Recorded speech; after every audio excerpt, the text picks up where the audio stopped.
Isa, Jésus, le fils de Marie, est un des 5 meilleurs prophètes.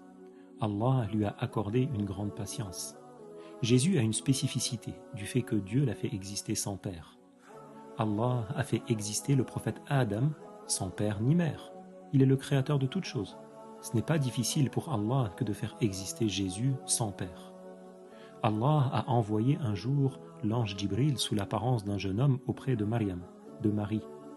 Lorsque Notre-Dame Maryam, elle qui est la meilleure des femmes de toute l'humanité, a vu Djibril sous l'aspect d'un jeune homme au teint blanc, elle ne l'a pas reconnu, elle a pris peur. Elle a craint pour elle car elle pensait que c'était quelqu'un qui voulait lui faire du mal. Elle a dit « Inni a'udhu birrahmani minka in kunta taqiyya » c'est-à-dire « Je demande à Allah de me préserver du mal que tu pourrais me faire. Si tu es quelqu'un de pieux, alors ne me nuis pas. » Djibril lui a répondu qu'il est venu sur ordre de Allah pour lui accorder un enfant vertueux. Maryam a été étonnée.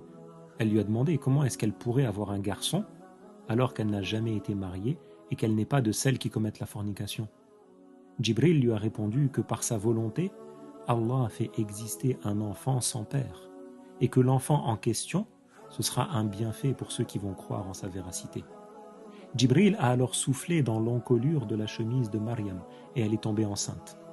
De peur que les gens ne lui nuisent, elle s'est isolée durant sa grossesse. Jésus est né en Palestine, à Bethléem. Après son accouchement, Maryam a fait le vœu envers Allah de ne parler à personne et elle est retournée auprès des gens avec son bébé dans les bras. Les gens, lorsqu'ils l'ont vue, ils l'ont blâmée, ils l'ont accusée, ils ont pensé le mal d'elle, mais elle gardait le silence parce qu'elle en avait fait le vœu. Quand la situation est devenue très difficile, elle leur a alors fait un signe en désignant son bébé. Les gens lui ont dit « Comment est-ce que l'on va parler avec un bébé qui est encore dans un berceau ?» C'est alors que Allah, par sa toute-puissance, a fait parler Jésus alors qu'il n'avait que 40 jours. Il leur a dit « Inni abdullah ». La première parole qu'il a prononcée, c'est « Je suis l'esclave de Dieu », c'est-à-dire « Je suis une créature qui appartient à Allah, celui qui m'a créé ». Puis il a dit « Atani al-kitaba wa ja'alani nabiyya ». Allah m'a accordé de recevoir un livre révélé et il a fait de moi un prophète. Et il leur a dit « Wa ja'alani mubarakan aynama kunt », c'est-à-dire Allah a fait que je sois profitable aux gens et que j'enseigne la religion où que j'aille. Isa, Jésus, a grandi avec une bonne éducation.